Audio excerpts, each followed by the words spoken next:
Worldwide Developer Conference 2026, showing off Apple OSs for 27. Gotta love it. They're working in the same way the car dealers do. So let's leap right into the thing. For the main differences this year, Apple has introduced, of course, all of the different variants that you expect for iPads and phones and Macs and watches and TVs and so forth. But the concentration this year really was much more on the Mac and the phones, with a few very specific things. Lots of reference this year on being more responsive on things. A lot of streamlining, a lot of things made faster. A lot of people have actually likened this to similar to the Snow Leopard release from a couple of years back. This was much more of a release for people to try to make the operating system cleaner and more stable. They also made some tweaks to the interface and built a whole bunch of enhanced parental controls into the system, which we'll get into shortly. Oh yeah, and we've got a whole big no artificial intelligence thing in place. We've got a lot to show. First up, more responsiveness. There is a lot of items in there that basically it's just like, let's just try to make things speedier, smoother, and get everything more reliable on things. File transfers work faster. Stuff between your phone and your pad and your Mac work faster. Probably the two things that people seem to be most interested here. One is the network transitions. Anybody who's actually had their phone plugged into their home Wi-Fi system, went down to the garage, got into the car, and driven off, knows that it probably takes a good, annoyingly long time for the thing to let go of that Wi-Fi and switch over to the cellular signal instead. Not so much anymore, they're promising. It's going to be able to actually make that switch in a much more intelligent and speedy rate on things, which will be good because it means that you can actually get the maps up in your car without having to like drive down the block to get away from your Wi-Fi. The other big thing that everybody's mentioning on the thing, there has been a huge amount of work done on search. The indexing system has been dramatically rewritten on the things, and they're promising that it actually works this time so that you can do search in Mail and it'll find things. And so far, the people who have actually made use of the betas have said, yes, it does actually. They're quite impressed. Interface changes. For those of you who hate the liquid glass, it's understandable. It's because there's too much of the transparency in the things. Good news, Apple is making it less transparent or more transparent. You can actually set it. They've got a slider now to actually shift it from one form to another. So you can set some of the preference and hopefully get less complaint. The corners. This is a silly thing, I know. The corners have been rounded out. If you've ever noticed that a number of the apps out there, on something like Maps or email or otherwise, it's this little bit of an edge border around the side of the sidebar that just seems like useless decorative space. Well, they've gotten rid of it. And they've made the corners sharper. It's a really subtle thing, but it turns out that a lot of people do actually maybe just only subconsciously notice that, and it's a welcome improvement. Tons of little things that they have done in here. Better menopause support in health app. Your AirPods, you can now set custom equalization so you can tune them exactly how you want on the things. Better pictures in Maps. Safari. This is an odd one of the things. Safari, if you've got like 22 different tabs open in your Safari windows, you can push a button and the AI will actually sort them into functional topics of things. So you can actually appear cleaner than you actually are. FaceTime, you can actually set dual camera mode on it so that you can show what's in front of your phone and what's behind your phone at the same time. Very convenient. Passwords app. This is a big one on the things for anybody who spent time looking at have I been pwned or other such things. They get these notes occasionally saying, oh no, your passwords for the following websites have been compromised on things. Apple's Passwords app will now change those passwords for you. This is agentic AI. This might be, I think, one of the only examples of agentic AI in the system. And thankfully, it's only going to do that while you supervise it. But it's an interesting idea. Apple Passwords app will actually go to the websites for these places and change the passwords. Log in as you, change the passwords, and log back out. And of course, save the passwords in Apple's Passwords app. So I'll be interested to see how the hell that works. And for anybody who has ever had to deal with a broken iOS device and had to go into recovery mode on the things, Apple has greatly improved the recovery mode to be easier and faster and more capable. So hopefully that's a thing you'll never have to see. But we'll see where that heads. Off of the stuff, let's see here. One nifty feature on the thing with phones is you get bill splitting. You can actually scan, use your camera to scan a receipt and then sit there and work out and parse out, okay, this person had that, this person had this other thing, and get exact figures for how much money each person should pay. Hopefully you don't have everybody quite so pedantic as to require that. But if you do, really handy tool. Watches. The one thing I really managed to nail down that the watchOS was getting was a new view for your apps. Siri and the AI is going to bubble up the apps that it thinks is most likely to be what you need at that moment. So you can just press the app button once and you get this view, and then press the app button again and it gives you the full view that you would normally expect from the previous experience. So, and then CarPlay. Here's a lovely thing. CarPlay is now going to be able to play videos. No, not while you're driving. The thing is intelligent enough to say, you're moving. No, you're not moving. And, but if you're not moving, you can actually play YouTubes and movies through CarPlay to your car dashboard. Good for the kids, I suppose. And chatbots and the like, through CarPlay, that's, we've already gotten used to the idea on CarPlay that you will hold down the microphone button and then you tell the car what it is that you're after. This is the Siri improvement on that.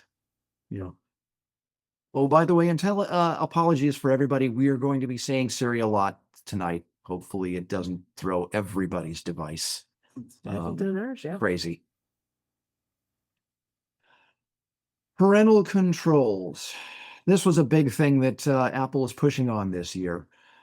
Apple has been getting a lot of push from a lot of places and a lot of governments to try to implement better controls for the protection of kids. So here is Apple's major push to show that it really is doing a whole lot of things to help on that. There have been parental controls up until now, but they haven't really worked all that well. The kids were very easily bypassing them and getting around them.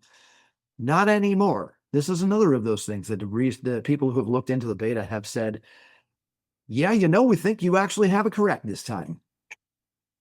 So Apple's been working with a number of the child development groups out there, notably the American Academy of Pediatrics. If you create a child account in iCloud to put on their phone or watch or whatever, you then, as the parent in the iCloud family, can then control all the different things that child can see or hear on that device. Restricted in general on the base, with some suggestions from Apple, based on the child's age. So if you've, got like a 6-year-old, you'll get one set of restrictions. If you've got a 12-year-old or a 14-year-old, you're going to get a different set of restrictions on the things. This is a good thing. First thing that it offers on the things, restricting number of apps. Good. Thing, because you'd want them, to be able to get at things like Bluey, but you wouldn't want them necessarily to get TikTok at such a young age.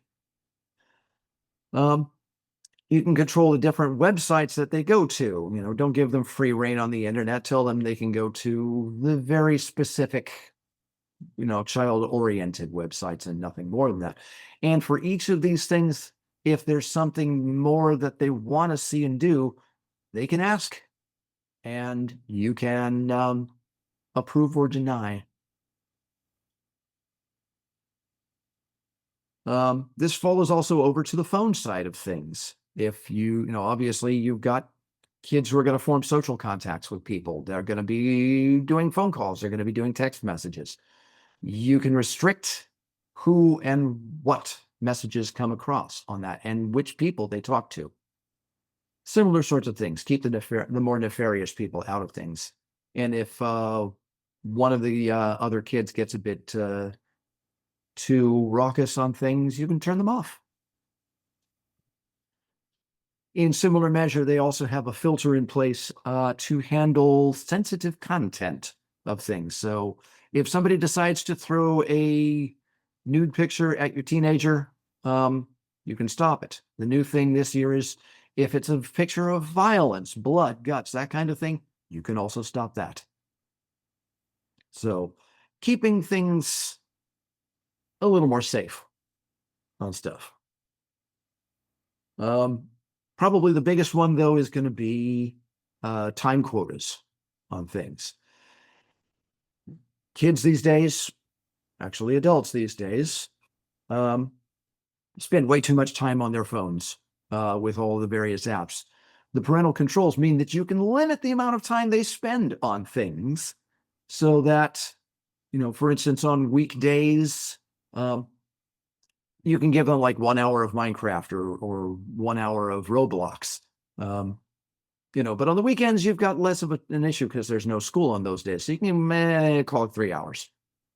And separate that out in terms of gaming, entertainment things like YouTube or otherwise, and social media things like, can I say Facebook? You can say Facebook, but you shouldn't be on it.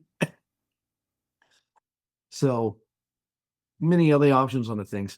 And you can actually also adjust this. This is a new feature. You can actually adjust the thing on the basis of specific time. So you can say, okay, here's your school time. You're not allowed to do much of anything during that time except for the most essential items. Focus on your schoolwork. It's a good advancement. And the biggest thing about it, kids have not, and they might actually end up figuring out how to bypass this, but the old system was pretty easily bypassed. This one they're hoping is actually going to be much more robust in keeping kids within those frames. However, it is all still dependent upon having the developers doing the necessary work on their back end to say what is appropriate in age range for their customers. So there's going to be some extra work needed by the developers and the app makers to actually put this in all a good measure on things.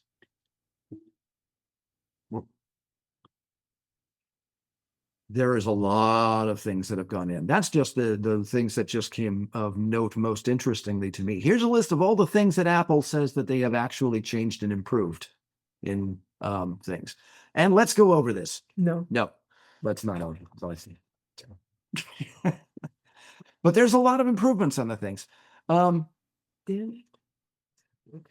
And it's a nice thing as far as what it'll actually run on.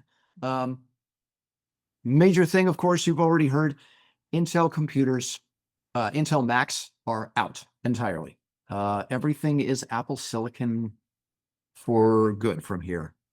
On the phone side, we're supporting every phone that iOS 26 supported, so we're not dropping any of those. But we are dropping iPads and watches and TVs. And so you're going to have to be paying some close attention to that on the thing. So this gives you an idea. These are the thresholds for what there is. Most of this stuff is going to be like what came out in 2020 and newer on the things. However, if you're dealing with, if you want the Apple AI stuff, the newer items, the newer deluxe things, you're going to need newer equipment than this. There's actually an intermediate stage where you can get the Siri app. We'll tell you more about that shortly. That's going to be like iPhone 15 or any of the M1 Max and up. And if you want to have the whole complete experience, then you're going to need something made within the last year or two. M4s and M5s are really where it's going to be for that. And interestingly enough, in order to make a lot of the stuff run, especially the new enhanced Siri models, you need 12 gigs of RAM on your device. And a lot of the iPads, older iPads, and some of the Macs don't have that. Hopefully you upgraded and got the higher standard when you bought it. Otherwise, I predict a lot of purchases in your future.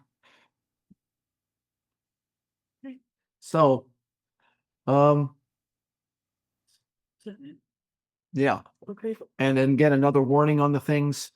If you are running older apps, iOS 27 will handle them.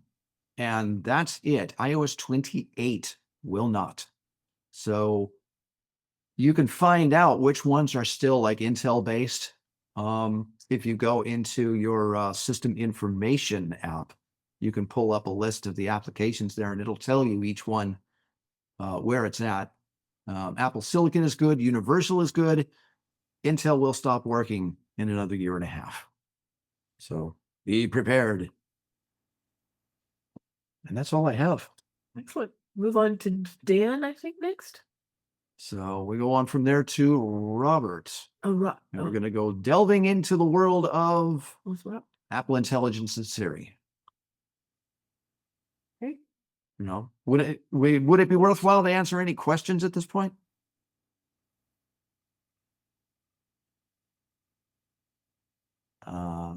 There aren't any. Let it go. I guess that'll be no. Yeah. In which case, Robert, you're up. I'm up and I'm going to share my desktop because I'm going to be doing a live demo straight from macOS 27 developer beta. So let's get that going. And I'm going to first start over here. Hopefully on everyone's screen now, you actually see the image playground. This is the standalone app for doing image generation and editing. However, you should know that the same capabilities will ultimately be available inside of Pages, Keynote, similar type apps, so that if you're in Pages, you can say, well, give me an image that looks like this right here in my my document, and it will do that. Here in this clip, we see the image playground available in Final Cut Pro. Let's start a new image. So I'm going to select from my library. Taking a moment to load the library. Should come up just about now. There we are. And I'm going to search the library. Let's search for Christina.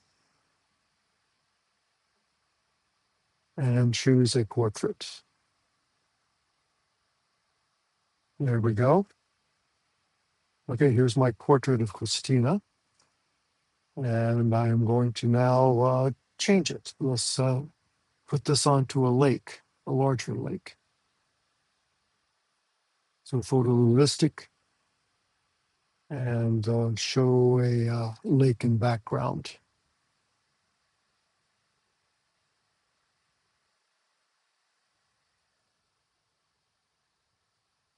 Takes me a moment to type, so that's kind of boring. But here we go. And now it's processing. And you can see the progress bar moving along there. Doesn't really take all that long. And there we go. We've added a nice lake. Now let's do something further. We will take this picture and we will add a boat on the lake. So put up with my typing for a bit here, and then we'll start processing.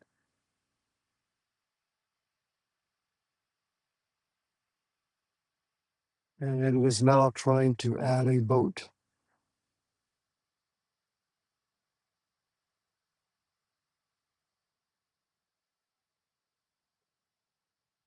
And there's our boat. And let's enlarge this so we can see it better. We're enlarging it by using the edit tool. And there's our result. It happens that Apple is using quite a bit of content moderation. When will not let you use famously known people, will not let you do any image creation that it thinks might not be appropriate for anyone under the age of 13. And it will not do anything that looks like it might be a trademark or brand name or something similar. However, I will show you some of the things we have done. And to do that, you can see over here the ones from the past. For example, this one here, I'm going to have various iterations of a image I've created. But I want to switch over to preview so I can have a better way to show you this. I'm going to start with this one. Now, this is a 1941 scanned photograph of my parents on the occasion of their wedding. When Dad was just joining the Army in 1941, Mom was a school teacher. And the problem is there's quite a bit of damage to this photo, with the various streaks and spots and so forth. It'd be kind of nice to clean that up. So I import this into Image Playground, and I simply say remove damage and improve the resolution. When that is done, this is what you get. And as you can see, that is quite an improvement. It's got all the damage removed. It looks very clean. And if I flip back and forth between the two, you can see that it did not change their personal appearance much. It just got rid of the damage. Okay. Now you can do that with other systems. For example, the next one was done with Google Gemini. So here's the one for Google Gemini. And at first you say, hey, Google Gemini did so much more. As I look at this one, and it hasn't done too much in the lower half of the image. I look at this one, and it's filled in all these details. But that's not necessarily a good thing. For one thing, if you look closely, you'll see there's some nice ribbing on the uniform jacket that did not exist in the 1941 woolen Army jacket. So I think that Google Gemini looked at later uniforms and said that's what they should look like and threw that in. It also changed the buttons and added more buttons, and it kind of imagined what the folds of the jacket should look like. So basically, it is adding a lot of detail that is not really supported in the original image. Here's the image in the original, the Image Playground one, and the Google Gemini one. So it can be a matter of preference of how much imagination you want to let the AI put into it. Myself, if I was restoring someone's photograph, I would kind of want this version. I don't want to give them stuff that was simply made up. Removing the damage and a little bit of sharpening, that's okay. adding a lot of buttons and folds and changing the fabric, that may be going a little bit too far. I don't know if you agree or disagree, but that's what I'm feeling part. I think this is going to be a phenomenal tool for this purpose. A lot of professional photographers will like it because they will be able to do this kind of restoration. And also, if they have an image that just came out bad, perhaps there was glare, perhaps there was something that kind of obscured it, like coming to the image, they can get rid of that. Now, incidentally, some of this was already available in the Apple Photos cleanup, but this is much nicer than the Apple Photo cleanup. Okay, here's a photorealistic image where all we said was, show me a boat on Lake Tahoe. And it decided to give us this nice little speedboat here. I tried it a few times to see what kind of different boats I would get. And it sort of focuses on more or less a similar kind of boat, as you can see there. So presumably that was from its training. That's the kind of boat it saw. And it gave us also this nice little image of Lake Tahoe for the boat to sit upon. I also asked it to make it a sailboat. And I suspect that those of you who have used sailboats, I'm not really an expert at all on that. That mast is a little bit too far forward. But there it is. And it's moving at quite a clip for a sailboat. Pulling out the people at the back too. But again, that's the kind of photorealistic image you can generate out of whole cloth, by simply getting the description. Okay, traditionally when I talk about images, I do my whiteboard test. I ask for a bunch of scientists on a whiteboard, and this is it. And of course, you may remember from previous presentations of all the different errors that get in there. One thing that's interesting is I asked for a diverse image, and it decided that diversity meant all females except for one lone guy. But there they are. The hands are good. Everything looks very nice. The equations on the whiteboard, of course, are gibberish. I asked for them to be discussing waveform collapse. So give me a waveform, but the rest is just nonsense. You could argue that this doesn't show you the right kind of markers for the whiteboard. But really, it's not bad at all. I think this is a very nice, useful image to use for a presentation. The one lone male is down there in the lower corner, and instead of working on the equations, he seems to be reading the terms and conditions of the image. But there we go. Speaking of terms and conditions, I should mention that all the images have a embedded sync ID that allows a person with the right tool to detect the fact that this was produced by AI. You can't see it, but it's in there. And with the appropriate tool from sync ID, you can run an image through it and it will pop up and say, oh yeah, this was AI. And here's another similar type image. In this case, I asked for the, I believe this is the illustration style as opposed to photorealistic. And you can see that it looks pretty good, pretty nice, big cartoon type eyes. This one was in the sketch mode. So the sketch mode goes a little bit flatter, not as much 3D, but still quite nice. And this is also a sketch mode. It's kind of interesting. I think this would be a very nice slide to use in a lot of presentations. It looks good. You might argue that there's a kind of similarity between some of the people, but there we go. This is the anime style. So this is typical of what you would see in anime cinema. It doesn't actually do animation, but it gives you the style of the animation. Okay, now, corporate marketing. Here I asked for a model showing off some advanced computers. And I was very careful to use the phrase advanced computer. And it was Siri Image Playground that made the decision to use Apple computers. So I don't know if that bias is built in or not.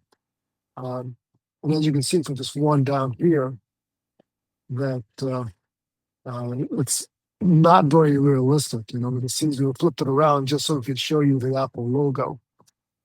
And with this one, I'm going to make some variations. So I started with a model showing off advanced computers. And then let's see, what do I ask for next? I asked her to smile and put her hand on the computer. And you can see how it's done that.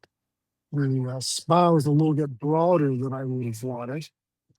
So it doesn't, looks like it's a little bit uneasy, a little bit uncanny, but it did make her smile.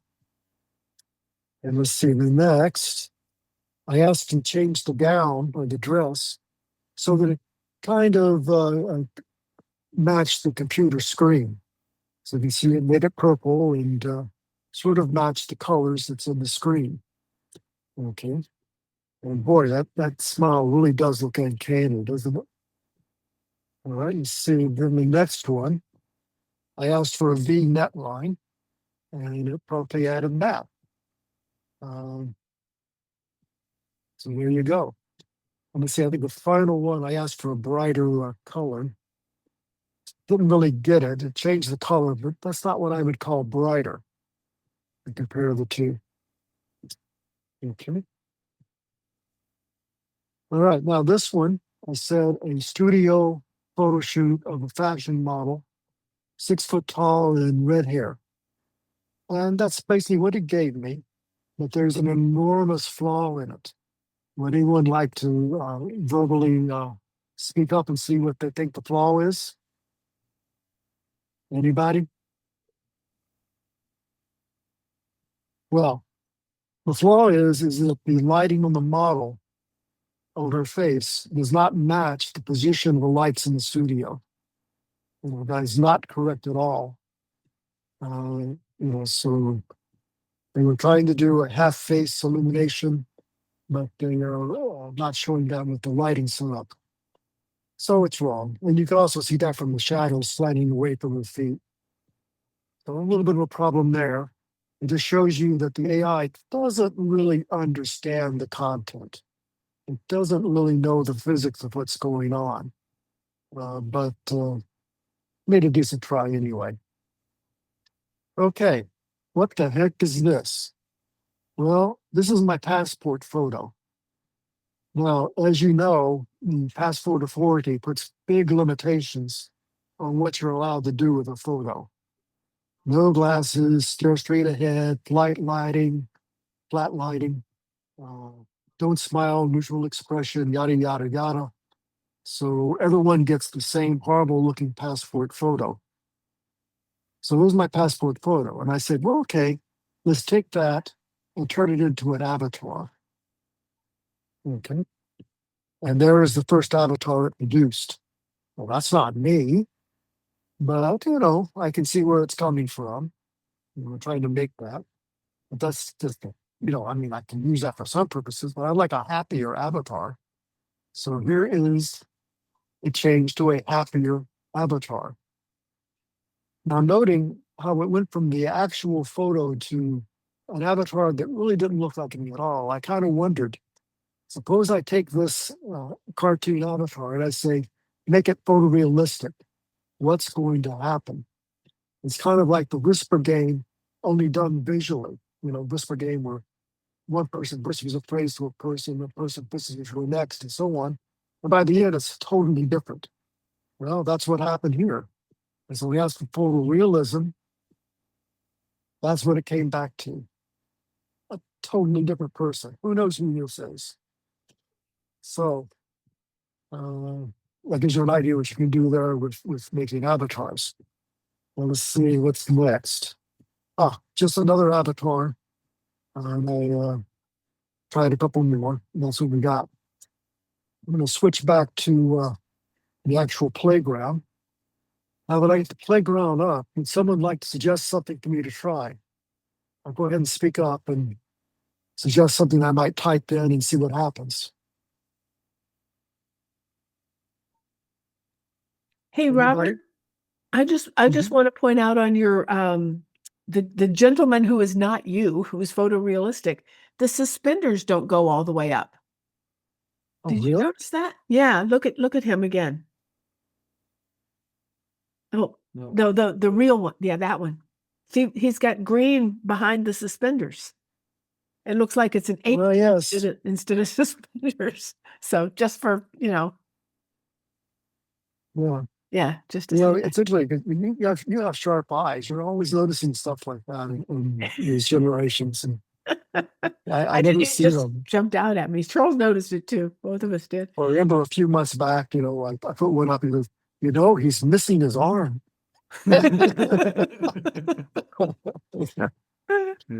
Okay.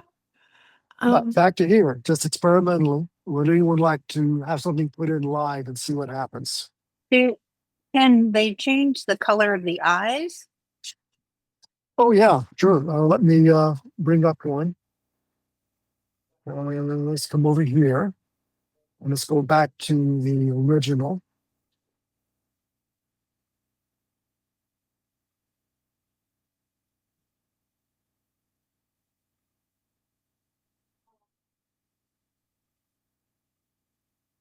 What would you like? To what color? Shall we say green? How about green?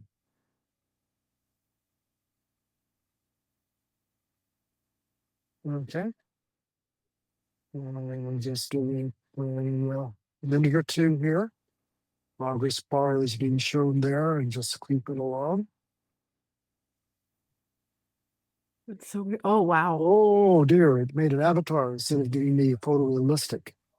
Well, let's go back.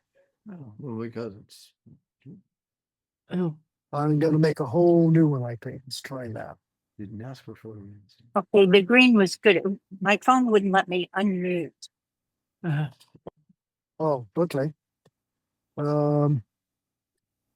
Let's see here if I can do that a little bit differently.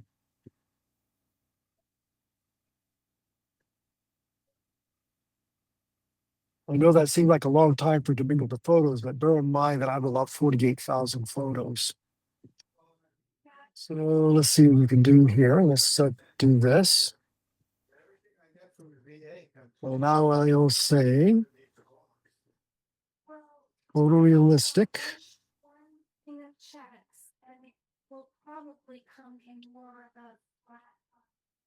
Change eye color to green. And let's see if it keeps me now as a photorealistic person.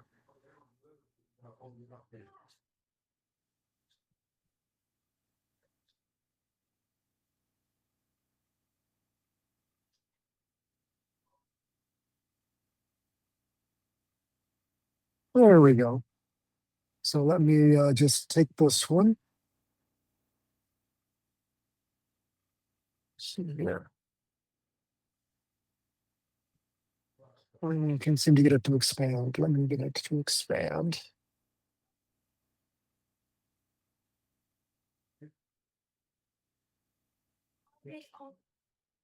There we go. Okay. Can you tell if that's green or not? What do you think? Is that green? yes, that's definitely green. Definitely green. I see it. Mhm. Yeah. And we got the photorealistic this time. Yeah. Okay.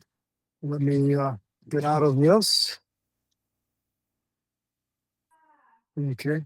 By the way, when you do a photo, you get a choice of styles up here. Photorealistic's not one of them, but you put in photorealistic by hand and it will do it. And down here, you get to choose your aspect ratio, square, portrait, or landscape. Unfortunately, it does not in this version let you specify things like, saying you want a 4K type or anything like that. It seems that the highest resolution it will go to is 2K. But I think that's just a temporary limitation. I'm sure they will get us something better at some point. Okay. Now that's pretty much what I had in mind showing you. So would people like to ask questions or make a suggestion of something to look at? Or we can send it on to Dan. All right, that's good. Then what I want to talk about is Siri itself. And this would be fairly short, but it's about the new Siri and what's changing and what to expect. And well, I'm glad about this because they finally ripped out the old Siri root and stem and replacing it with an all new system. So, all right. So our current Siri, here's what we are all familiar with, right? Ask Siri for something, and we usually get, here's what I found on the web. It gets confused. It has no idea about anything regarding our messages, emails, anything at all. And so, I mean, for me, I may use it to set an alarm or a timer. And I think you kind of relegated to very, very simple things. Anyway, I think what we're looking at here is the the change that matters a lot. That's going to make all the difference. Is that uh, is Siri will now be aware of its context. Essentially, other information about us, Siri will know about and take into consideration when we make a request. So, an analogy is the old Siri without context is like talking to a stranger. It has no idea who you are. It the same question will give you the same answer to no matter what Apple user asks it. With context, you have the new Siri, and essentially it's a friend, and the friend me part comes from it knows you already. It knows what you like, what you're doing, where you are, what's on your screen, what messages you have, what emails you have, all this kind of things. And it can remember and access that information and use it to become much more useful than it ever could before. And so when we're talking about context, and that's still what is the big difference here, AI uses that. So there's conversational. So as you're making a request of Siri, you can make follow-on requests that are contextual, and so you can have a conversation with Siri, and it knows what you talked about just a moment ago, and so that's very helpful in order to do things that are multi-step or um, involved doing the same subject without having to point it at the same thing every time. Number two, personal. It knows your messages and it knows your email and your calendar and many other things. And fortunately, Apple's been very good over the years about keeping that information within the Apple ecosystem and private. So I feel much more comfortable at the personal part than an equivalent Google product. And also, when you're asking Siri, you can ask it questions or use the information that you're currently looking at. So it knows what the screen has on it. So getting Siri's attention is largely the same, right? You can say, "Hey Siri," or the side button, or in certain cases, typing to it. But now there's additional ways, and then which is swiping down for the dynamic island. It's the same physical gesture you use right now to look at notifications. So that has changed and may take a little getting used to. Uh, Siri is on the Mac is within Spotlight, the command space bar, will access the spotlight and yeah. I'm getting Siri going on. Right. Right. So conversation. So it remembers. For example, here we have, say you're planning a trip to see an old friend who lives a couple hours away and moved recently. You can then ask it, how long is the drive to Kelly's? It'll know in the context or maybe from recent conversations who Kelly's refers to. And then find a lunch stop about halfway. It definitely will understand that you're talking about the drive. So this is something that would never have been possible before without conversational context. Now, personally, it does remember what people have shared with you. So anything you may and this is wonderful for messages because could help you to find information that was shared months ago on a text. It's really hard. So in this case, for a trip, you can say, "What did Kelly's text say about when to come? What's the address she sent? Show me photos from our last visit." So it can help you find things that someone shared with you, or that's on email or messages or anything, but you can't remember where it is or have the patience to find it, digging it out. So, and then the next thing is for the next context is what you're looking at the screen. So you can be looking at a message that says, come Saturday around 11, the address is blah, blah, blah. And I could say, just looking at that screen, add this to my calendar and then remind me to leave by 9. It understands, that I'm talking about that message, which is about when to come and where to go. So the add this to my calendar, it will add that, information to calendar for Saturday. We'll figure out what that is and where it is, and it will put a reminder in for that day for 9 o'clock. So I mean, it's common to have to retype all this stuff when you find it or copy paste, but you can just now talk to it about what you're dealing with on the screen. So uh, we have this is coming out in stages. This fall, iOS 27 will launch, and for iPhone, Mac, iPad, um, and then later this year we'll have the new Siri come out post iOS 27 launch, and it'll be beta, so it'll be a little longer to get Siri, the AI version, than it is to get iOS 27. Will you get the new Siri? And what was not clear at all, for me at least, in the WWDC presentation was when we talked a lot about iOS 27 and Siri, and they didn't differentiate between them two very well.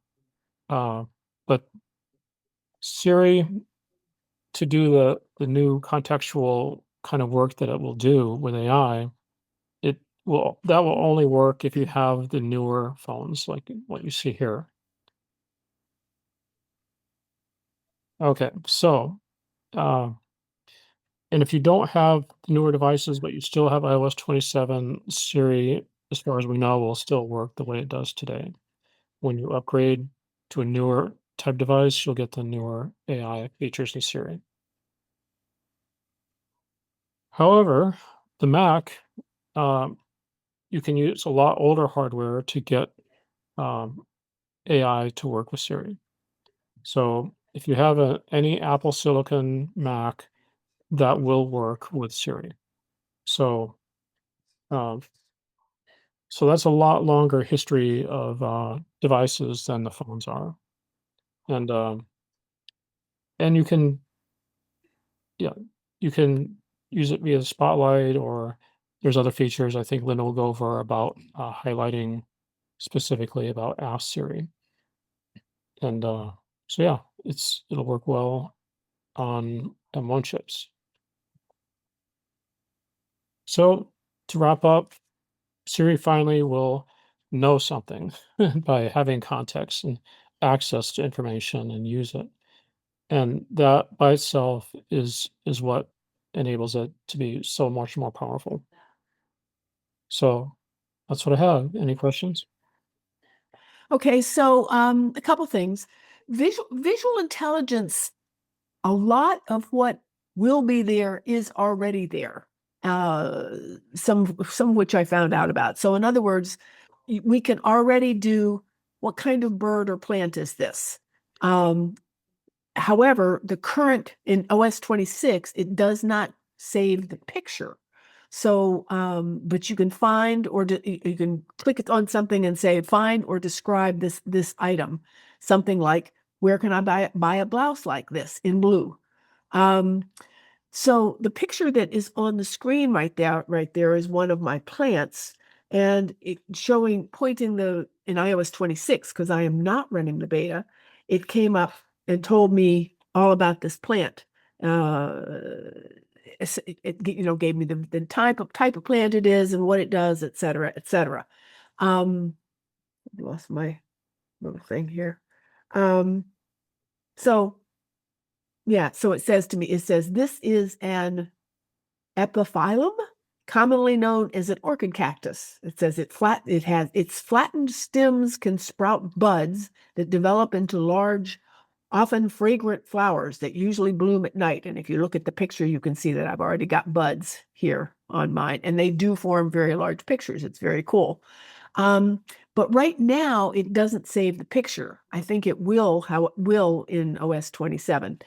And also it does currently, where can I buy a blouse like this in blue? So what I did is I took a picture of Charles's shirt and said, where can I buy this shirt? And it says shirt sleeved, heathered crew neck t-shirts like this are widely sold in stores such as Target, Walmart, Old Navy, and Kohl's. Online retailers like Amazon and Uniqlo, whatever that store that is, also carry similar athletic style tees in a variety of colors and fits.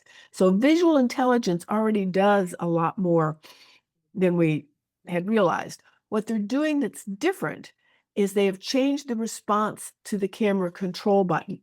Current models of the iPhone have a button on the side that will pull up the camera. If you long press on it, you get visual intelligence. I have an iPhone 17, and I find this feature, and I know others do as well, quite annoying, because sometimes I want to take a picture, and so I hit that button, and what I get is visual intelligence. And of course, if I point it at something, it doesn't save the picture. That's what's true in iOS 26. What they're doing is an interface change. What they're doing is so that when you click on that, you will get you'll get the control center or the action button. Actually, I'm confusing that. I'm sorry. But in any case, the whole thing will change so that it'll be much easier just to click on this and get what you want, the photo, and then you'll slide one way or the other to get either the visual intelligence or a photo, depending on what you want. That's a great interface change. It's not so annoying. I find personally, I no longer use that button because it's so annoying. For phones who currently do not have the photo button though, and you want to use visual intelligence, and in iOS 26, you can use the control center or the action button to get visual intelligence. I'm sure it also will be improved in terms of the actual information that you get, but most of the changes really have to do with the interface. However, that interface change, I think, is going to be huge. It's going to help us a lot. Moving on to privacy, and I'm just going to give you some of the information that's right out of the keynote. They basically said there is privacy at every step, server and on device. So essentially, when you use AI in any fashion, whether it's through Siri or any other way, it will either stay on your device, the question, the query, the answer, etc., or it'll go up to the server. At every step, it will be private. Your data is not stored, and it is not accessible to Apple or anyone else. It works with any app, and it will work with any app that integrates with it. So the app developers have their work cut out to make sure they do the proper integration. Outside experts can verify this at any time. So Apple has left it wide open for the security experts to come in and check and make certain that their claims are true. And I think they've also enhanced the bounty program. There's been a bounty program forever, as probably many of you know, when security researchers find bugs or difficulties, and Apple's able to, to correct them. The privacy methods will depend on where the inquiry goes. If it's something on your device, well, it's on your device and it doesn't, it's obviously not going anywhere. If Apple is using Gemini, but our info is not going to Gemini, and this is a little bit murky. Robert and Charles and I and all have tossed around these notions. It's not 100% clear, but Apple's statement is Apple is using Gemini, but our info is not going to Gemini. So Google will not collect that information for what we are asking or what we are doing with Apple Intelligence. All off device goes through private cloud. Okay. And I'm going to give you some more. Now, this is a lot of words on this, but I just want to read through it. Cloud intelligence, all off device goes to private cloud. Cloud intelligence system is designed specifically for private AI processing. We believe private cloud compute is nothing short of the world-leading security architecture for cloud AI compute at scale, says Apple. And then again, I'm just quoting, and apologies for all the words, but I think you'll see why. The root of trust for private cloud compute is our compute mode, custom-built server hardware that brings the power and security of Apple silicon to the data center with the same hardware security technology used in iPhone, including the secure enclave and secure boot. We paired this hardware with a new operating system, a hardened subset of the foundations of iOS and macOS, tailored to support large language model inference workloads while presenting an extremely narrow attack surface. This allows us to take advantage of iOS security technologies such as code signing and sandboxing. So they're being very clear. They're making some very, very strong claims about what they're doing here. And none of our information is to be retained even. Now, here, I want to give some examples. Charles and I sat down and watched the talk show from John Gruber, live from WWDC. This is available on YouTube. If you have the interest, I recommend it. John Gruber had Joanna Stern and a gentleman, Nilay Patel of The Verge. Nilay Patel. I think he works for The Verge, and I think he also does some work for another one of the tech publications. I've forgotten which one. It's a very interesting discussion, and they gave some examples. Some of these overlap with what I've said about visual intelligence, but also what Dan was talking about with Siri. Joanna is running the beta, the current beta, and she asked Siri, what time do I meet with John? So it's what time was she supposed to be there for the presentation? She said she had not put it into calendar, and it came back and it said, the presentation starts at 7, but John wants you to be there at 6. And she was kind of surprised by that. It's like, okay. And then she said, she had a little time before 6 or whatever. And she said, what can I do that's fun in the next hour? Because she's here in San Jose. And I think she's a New Yorker. And the response was, well, you could go sit down and do some stuff for your uncle. Your uncle wants you to present at his book club. Why don't you find out what it is he wants you to do and figure out what you want to do at that presentation? And she's like, how did Siri know this? And so she asked, how did you know this? Where did you find that? And it turns out all of this was in her messages. So she's got all this stuff on her messages, both the time she was supposed to meet with John, et cetera, et cetera. And her question was, and now we go back to the privacy. Her question was, all right, Siri is telling me this information. I wouldn't necessarily want all of the exchanges in our mutual texts to come out. So how do I know it's safe? Well, it's all on device. It's just on her iPhone. So that's useful and also very, very powerful. So that's really all I have. Is just the I was very surprised at how much it can do. And this picture, by the way, is of Joanna. So she used to, if people who don't know who she used to do the tech column for the Wall Street Journal. She now has her own company doing things. So very interesting tech folks that have a good background, and that's worth the watch if you have the time and the interest. It's there. Go ahead, John. Yeah. Go ahead, John.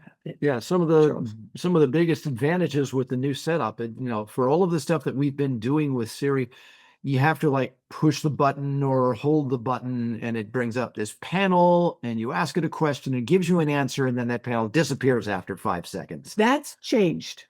In a few instances. In my instances, the stuff I was doing today, the testing today has changed, and it did offer me both on the Mac and my iPhone the ability to copy what it was, because that's how I got the information on the visual intelligence. So that's already in 26. I'm sure it's going to be better still, though, in It is 27. much better. In 27, if you've got a new enough piece of hardware, it actually opens up an app and Yeah. saves your conversations. Right. Um, Right. And so you'll have a whole list of what it is you've asked about.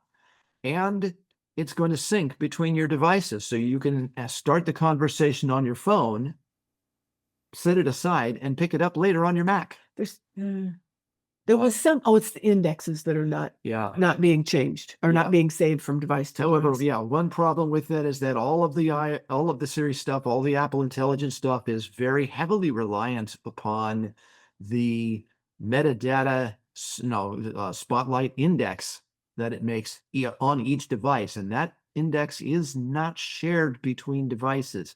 Every one of your devices has its own index.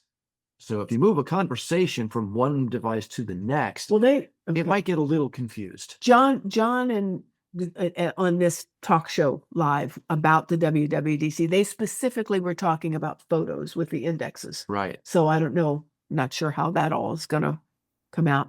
Anyway, I found this stuff absolutely fascinating, and we've got some neat stuff coming up. Linda, can I ask you a quick question? Sure. Yeah, as you mentioned, as Charles mentioned, you ask a question and it pops up and it goes away. Is there any place where you can find, where, scroll through the questions and the responses? Well, that will be coming in iOS 27. That said, are you having that issue with on your Mac or on your phone or both? Well, primarily on my phone, but Primarily on your phone. Okay. What I have done is simply take a screenshot, so I've got a record of it, because I'm just like, no, I want the information. Yeah. And then I've got the screenshot.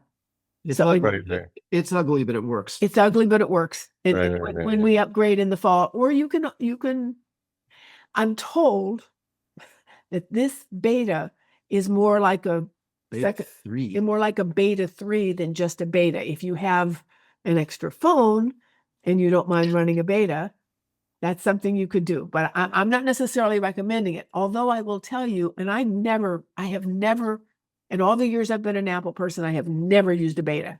I'm very tempted to put the beta on my laptop.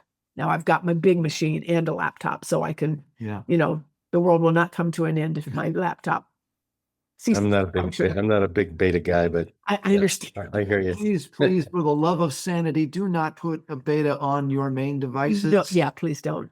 Some people do, but we don't recommend it. If you have a secondary device that you can afford to essentially just lose entirely, go right ahead. Yeah. Oh my God.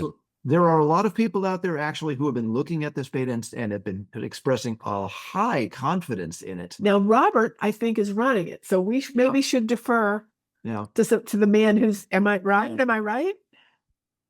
I am running it on both a Mac Studio and a MacBook Pro, not to mention an iPhone, iPad, and Vision Pro. However, I do understand what Charles means.